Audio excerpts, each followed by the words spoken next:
The Lord said to Abraham, go from the country, and I will make you a great nation, and I will bless you and make your name great. That was a promise of God for Abraham, so that he will also become a blessing. So the original intention of God for us is not just to be blessed, it's also to become a blessing at the end of the day. The intention of God is not just for us to have money, it's also to become a distributor. That actually is the major target. You know why so many people get stuck in between this whole process? It is because what they have in mind is to have money for what to eat and to drink. Is to have money for the cloth to wear and the shoe to put on. But that is not actually the original plan of God. Like God said, now let us make man in our own image, after our likeness, so let them have dominion. The plan of God is for us to be a co-creator with him, meaning a distributor of his resources.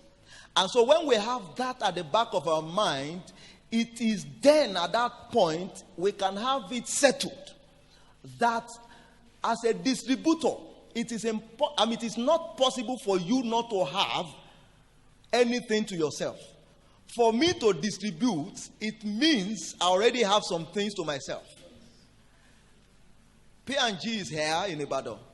If I want to qualify to be a distributor of P&G products, I must have a certain amount of money, right?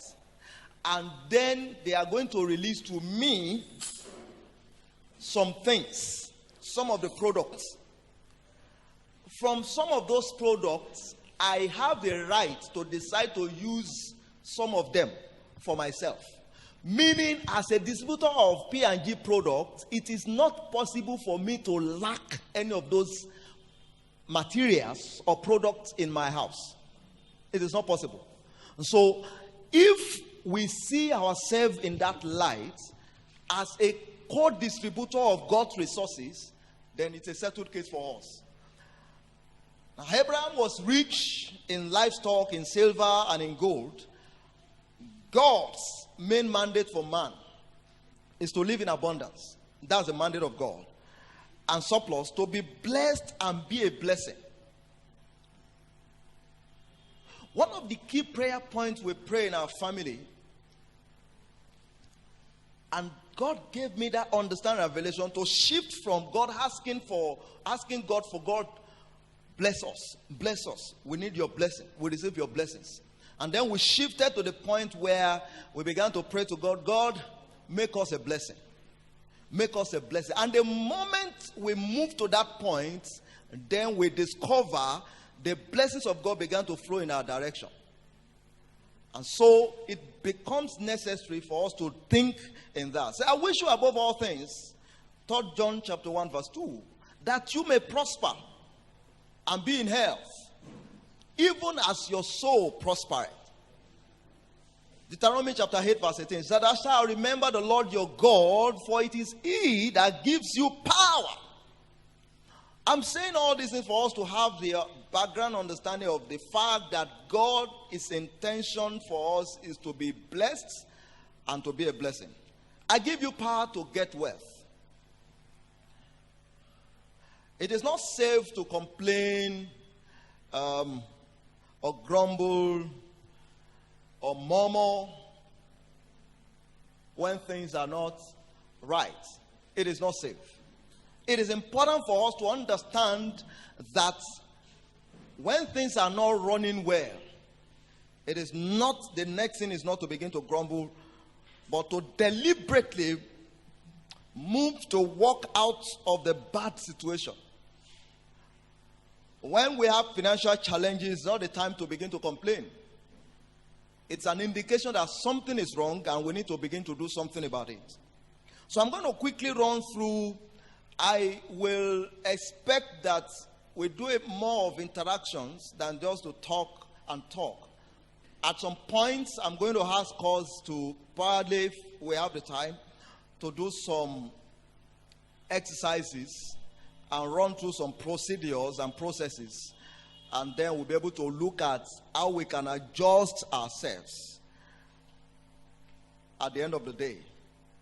So there are some critical things we need to do when it comes to attending to our finances, when it comes to managing our finances, and when it comes to growing our finances. And let me quickly say this. It's one thing for us to make money. It's another thing for us to keep the money. And it's another thing entirely for us to grow the money. These are three different levels that we need to understand. Unfortunately, what a lot of people talk about is 21 ways to make money. 3 key steps, 20 key steps to make money. And I have been to a point where I discovered that to make money is not the problem for so many people. I have seen people who made a lot of money, and just within a short period of time, the whole money disappeared. And so you need to know that money, like the Bible says, has wings. And we need to also know that money is a spirit. For you to confirm that, have you ever experienced this scenario where you have a lot of money in your pocket? Maybe by the time you are leaving the house, and by the afternoon of the same day, you just check your pocket and find that the whole money has gone down. And then you are beginning to tell yourself, I think they have duped me, or they have stolen my money. And you begin to ask, who removed? Sometimes even in the house, you ask the children, did anybody take any money from here? And then you are wondering, how did this money disappear? And then when you settle down, you now begin to calculate, okay, I think I bought this. I gave this money. When you do, sometimes I take biro and pen, I begin to write 500, 1,000. And by the time I do all the calculation, I find out that nobody stole any money. I actually spend the money. And when you spend that money, you don't know. It's to tell us that money is a spirit. And it also has wings, it flies. So you need to know, it's first of all to understand the basic principles of how to make the money.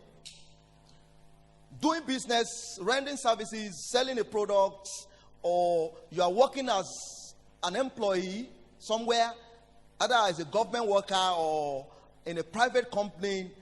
Just make sure you do something to make money. And then it does not end there. Because I see people who were once millionaire, and then today they have nothing to record it or talk about again. They only learn how to make. They don't know how to sustain. And sustainability for me is key. Even in business, it is not just enough to learn how to start a business. It is also important to learn how to sustain it. Such that if I start selling a product today, how do I keep this product? And then understand how to grow the business to a point where, okay, I think I am fine now. So, understanding these key areas are very important. Making money, keeping the money, increasing the money. And I think the critical part of what we are looking at is, how do I increase my finance? How do I move from having a 500,000 naira income in 2019, and by 2020, my 500,000 naira has become 1 million naira? Because if you do not know how to, go through this procedure and process, you begin to experience what we call depression or unnecessary pressure.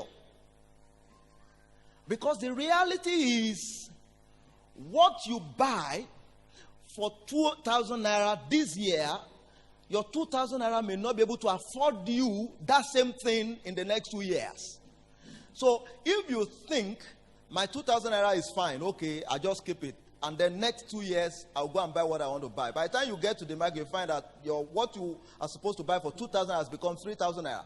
So you need to understand how to move and grow from these different points to another. It's not safe to complain. Call down on all unproductive spending. in managing your finance, one of the critical areas that need to quickly point our attention is for us to understand this at the beginning. There is nothing that kills any man's finance than this: spending. Unproductive. Please pay attention to that key word. It's not as if it's bad to spend, but you need to be conscious of the kind of spending you are making.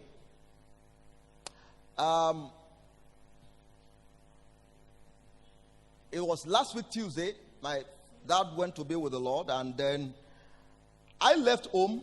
I left Lagos for our place just to go and say, okay, let me even see what is happening and all those. They check what is going on. And it was on Wednesday we got home, and then other family members came, and then we began to discuss, and everybody agreed right then and then, this man must go to the go below by Saturday. I didn't even prepare as much. I had to call my family, okay, arrange my things, and then everybody should come over. We're doing the burial this week. And just pam, everything was done. Right now, I'm free. I'm telling you, I'm free. It was necessary for me to spend, but if I did not do it that way, I would have spent more. Everybody was saying, oh, why now? I said, well, you may not understand, but I spent, but for something that, of course, I needed to do. If I had waited, I would have spent more, and it wouldn't have been productive. For me, it's just that I needed to do it. Doing burial for me was not something productive. The question I ask is, so what did I benefit from all this? What financial benefit did I get? Sometimes we plan some things and then we expect that, okay, pastor will give me 20,000, mama will give me 30, and then daddy will give me 20. So I already calculated. And God helps you. Unfortunately, I didn't even know. It happened at the time that children are just going to school. So if you had calculated, your calculation may be wrong. It may happen at the time that they needed to fix some projects. And then your calculation of that pastor giving you 20 and pastor, man of God, I wish I could. But I'm sorry. I will see you some other time. And then, that's what they call you enter one chance. And so you have to be careful what you spend money on. You have to be very careful. Now think on this. Some things are important but not urgent. Some things are urgent but not important. And some things are important and urgent at the same time. I will quickly run through so that because of time. So while you are thinking of planning your finance, you need to be careful about this. The questions you should ask is, this thing I want to do, is it important and urgent? How important is it? If it is important but not urgent, you need to give priority to which one. Sometimes some things are urgent.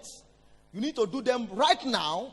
They appear to you as things that you must do now. But when you critically look at them, they are not so important.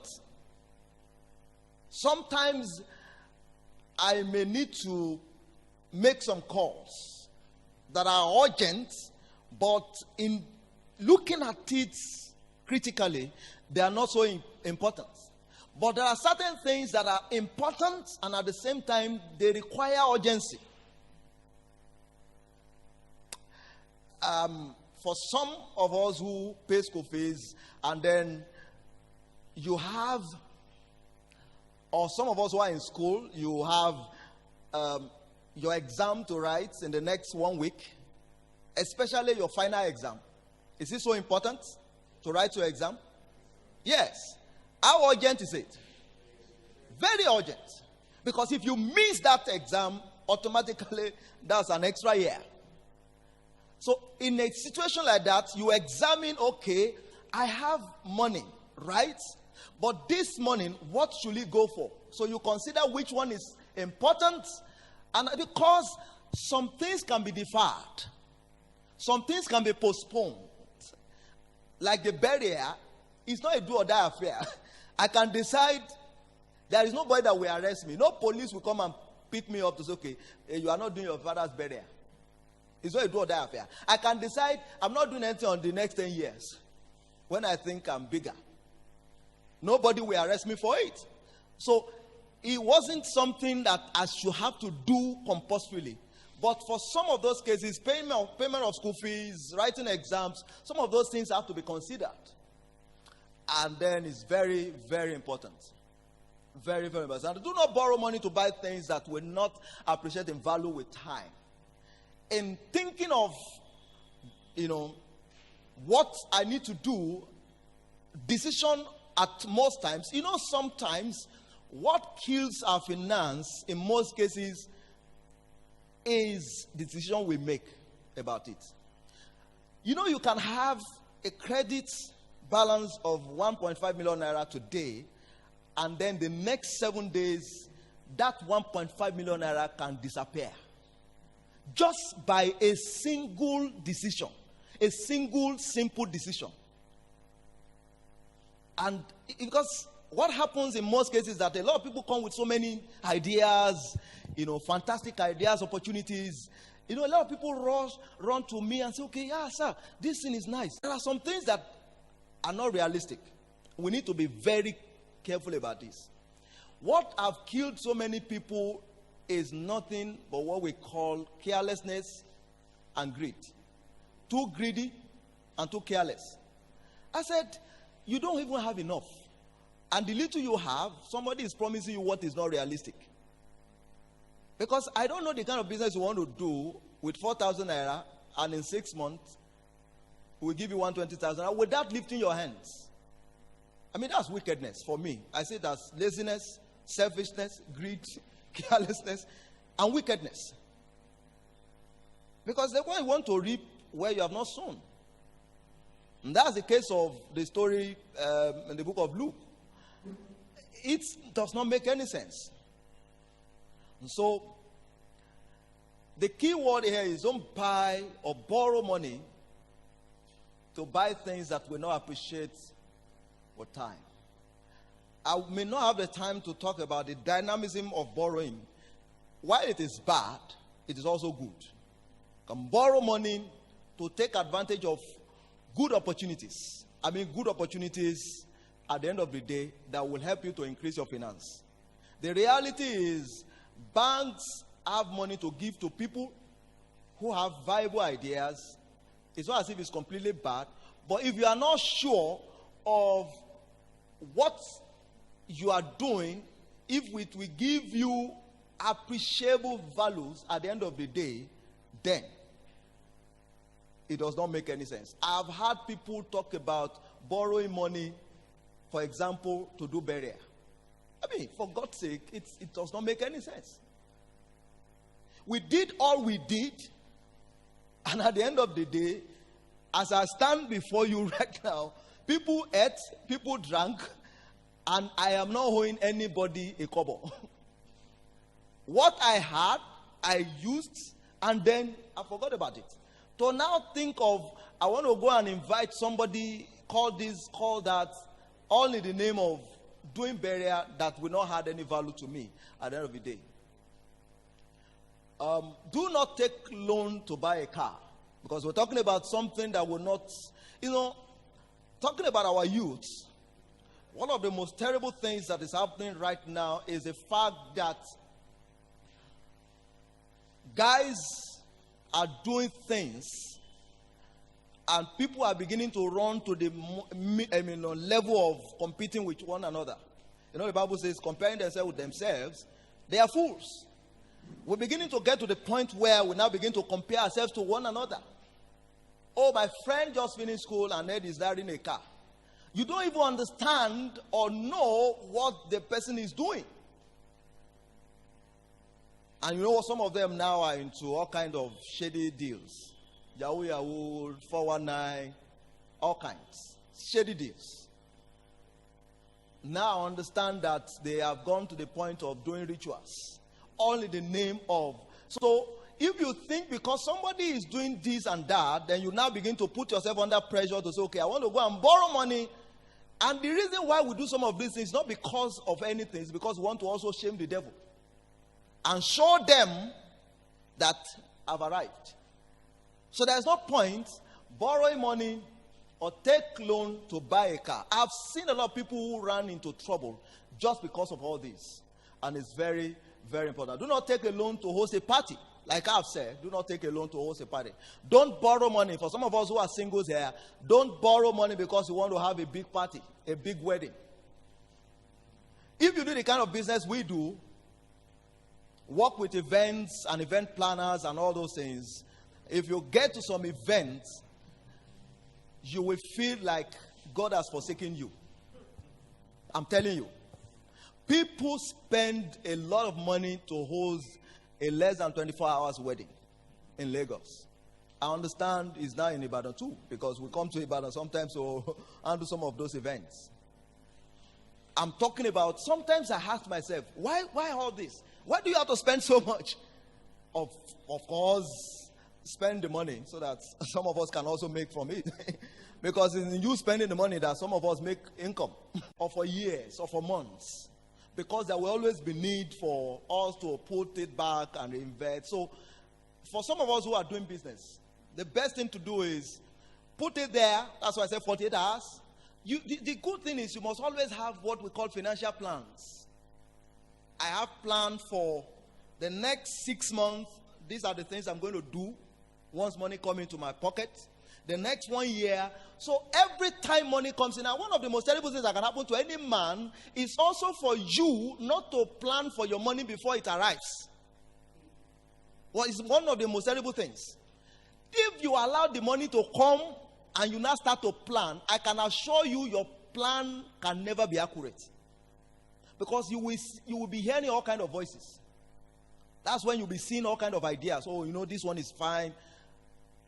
If you go and collect money from somewhere, that's when you'll be seeing some flashy things that you never planned for.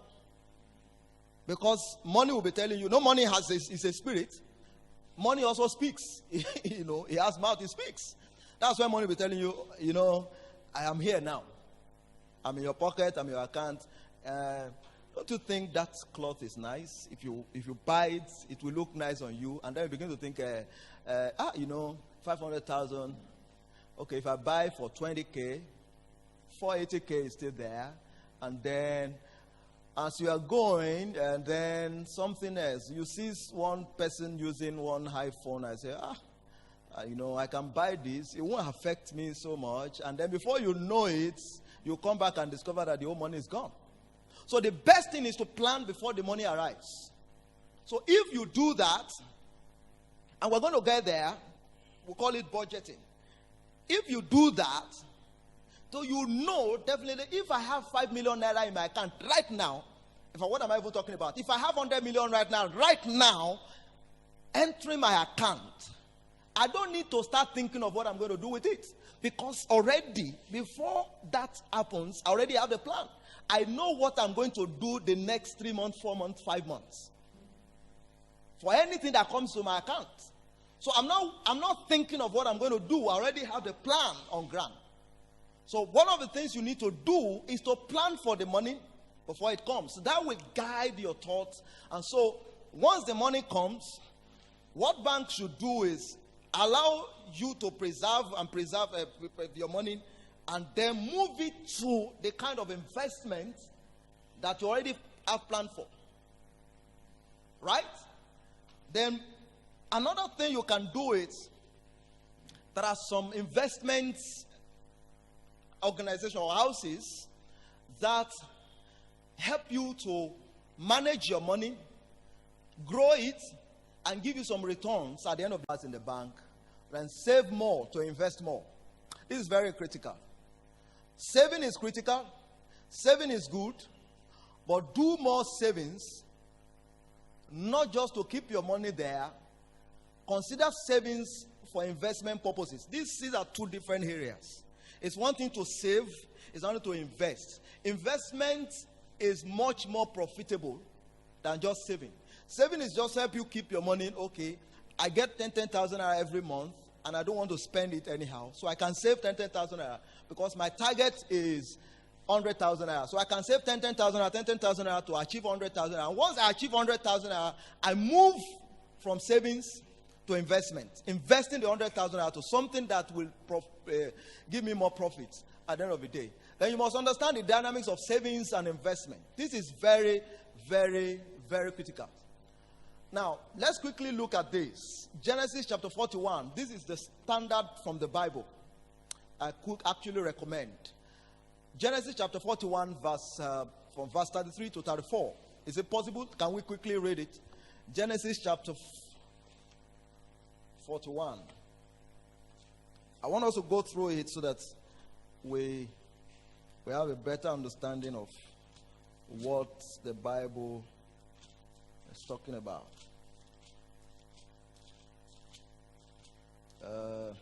Okay, 41, I read from verse 33. Now, therefore, that's talking about the story of Joseph when he appeared before Pharaoh and he went to interpret dreams for Pharaoh. And then now, therefore, let's look out a man, this discreet and wise, and set him over the land of Egypt. Let Pharaoh do this. Let him appoint officers over the land and take up the 5th part of the land. How many parts? How many parts? That's 1/5, right? The 5th part of the land of Egypt in the 7 plenteous years. This was a proposal from Joseph that worked. And I believe the same thing can work at any time. Same thing can work at any time. So, if you want to do savings, the recommended portion is do 1/5. Sometimes it may be too small, but at least 1/5 of your income. Meaning, if your income is 100,000 naira, what is 1/5? 20. So at least you should be able to do 20 of your income and put it aside for savings. I understand also, in case you are thinking that the environment where we are, the 100,000 is not even enough. And the reason why it's not enough is because we are not practicing this. And it will never be enough until we critically practice this. Now, for some of us who are into business, and then some of us who are trying to start a business, I recommend what I call the Pareto's principles. That's the 80-20 principle, which has to do with you taking from your proceed. Take 80% back. That's what we talk about, investment and reinvestment. Take 80% back into the business. For example, if you do a business transaction and you have the profit of, let's say, 200,000 naira. I hope you know that the money you use to do business is not the same thing as the profit you make. For sometimes, I sell a product and they pay me 500,000 naira for the product. You need to consider how much it costs you to buy that product in the first instance. Remove it aside. If it costs me 350,000, that means my profit is at least 150,000 naira. So that 150,000 naira, wisdom says, take only 20% of that money for your enjoyment. If at all you need to enjoy anything at all. And then push the 80% back into the business. You know, here, Joseph advised, repeatedly do this for 7 years. And if you try it consistently, 20%, or in business, reinvest 80%, reinvest 80%, and do consistently for 7 years, I can assure you, by the end of the 7th year, you will have had some money enough to trade with. And that's a secret. The challenge is when you get the money, that's when you begin to think it's time for enjoyment. No, it's not time for enjoyment. Because let me quickly sound this note of warning. Just not too long before now, we had what we called recession, which was everywhere. Right? I'm sure we're aware of that. But let me quickly say this to you again. I'm not a prophet of doom, but going by history, we need to know that another recession is coming. It's better you prepare your mind for it. You can't pray against it. You can't fast against it. There's nothing you can do about it. The only thing you can do is to prepare yourself for it. Like I say, the best time to prepare is before the future arrives. You don't plan for the future in the future. So it's not when the future comes and says, okay, so let me begin to plan. It's already late. So the best thing to do is to strategically position yourself before the next recession will come. At that time, when people are complaining of recession, a lot of people are smiling to the bank, making all kind of money. People who are trading in dollars. I mean, it was a big money for so many people. Now dollar is selling for 359, 360. At that time, there was a time I bought dollar for 500 naira to $1. So you can imagine if I have a lot of money now and buy at 359 and I just leave it and wait for the time that it will grow to 500. I'll be money. Let us assume by chance I'm able to do like $100,000. So you multiply that by what will come on it. That's the best way to think and plan for the future. So recession is coming. And it's better we plan for it. So do 1/5 if you are going to do savings. And for some of us who are students, I'm sure whichever way, how bad it may be, you have what we call pocket money. Right? Some of us who are youth here, you have what we call pocket money. So when they give you, it's not the best time to buy the latest this, the latest that, and all those things. And let me say this again. I'm begging you in the name of God. One of the things that can kill anybody is to begin to think of other people as if they are better than you. I have some of our friends then who they were doing all kind of things, and then it was as if, this one has gone, this one has gone. The reality is nobody has gone anywhere. There is nothing anybody has achieved that you cannot achieve in less than 24 hours. I asked myself, how long does it take to own a house? That's the question. How long does it take? How long? Sir? How long, sir? I know. Sir? A day. In one, just a call. That's the thing, sir. That's the thing. In less than 24 hours, I can own a house. Less than 24 hours. There are people who are putting for sale everywhere. I don't need to even think of blocks and cement or anything. There are built houses, fantastic houses. So, don't allow anybody to put you under pressure. Just mind your business. Take time to grow your finance. Like I say, to travel abroad is not a problem. But I don't want to travel abroad and I'll be in abroad and my mind will be doing boom, boom, boom, boom. You know, sometimes people say they go to go and rest. Actually, they didn't go anywhere to rest. The trouble on their head is still following them to anywhere they go. Because they are in trouble. They are in debt. So the travel, you can, out of your proceed, it's sweet. I have invested 5 million naira, and in 5 years, they have produced me another 3 million naira. I can pull the 3 million naira, in fact, pull 2 million naira and say, okay, I want to go and enjoy myself. My 5 million naira is still intact. I come back and still meet it. I will get there. Talking about expanding. So relate with relevant people who can help you, advise you better. Read relevant books. Create a consistent income for yourself. What makes you wealthy is income, not assets. It's income. Continuous income. If I'm making 500 naira, I should continuously make it. Because I have seen people who put for sale to the house they built, which they claim to be an asset. Because the income was not flowing in again. So the asset ended up becoming a liability. So you have to think of consistently increasing your income. Then focus on one thing at a time. For some of us who have our eyes everywhere, don't let anybody sell unnecessary idea to you. Money doubling or money doubler, or all these things. MMM. All kinds. Don't let anybody focus on your business.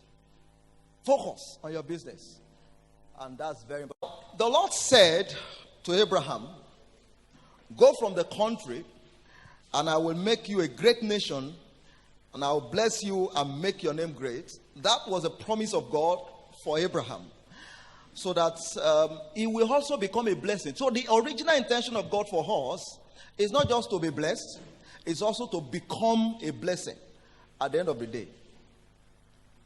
The intention of God is not just for us to have money, it's also to become a distributor. That actually is the major target. You know why so many people get stuck in between this whole process? It is because what they have in mind is to have money for what to eat and to drink.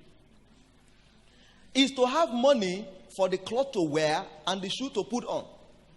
But that is not actually the original plan of God. Like God said, now let us make man in our own image, after our likeness, so let them have dominion. The plan of God is for us to be a co-creator with him, meaning a distributor of his resources. And so when we have that at the back of our mind, it is then at that point we can have it settled that as a distributor, it is not possible for you not to have anything to yourself. For me to distribute, it means I already have some things to myself. P&G is here in Ibadan. If I want to qualify to be a distributor of P&G products, I must have a certain amount of money, right? And then they are going to release to me some things, some of the products. From some of those products, I have the right to decide to use some of them for myself. Meaning, as a distributor of P&G products, it is not possible for me to lack any of those materials or products in my house. It is not possible. So, if we see ourselves in that light as a co-distributor of God's resources, then it's a settled case for us. Now, Abraham was rich in livestock, in silver, and in gold. God's main mandate for man is to live in abundance. That's the mandate of God. And surplus, to be blessed and be a blessing. One of the key prayer points we pray in our family, and God gave me that understanding revelation to shift from God asking God for God, bless us. We need your blessing.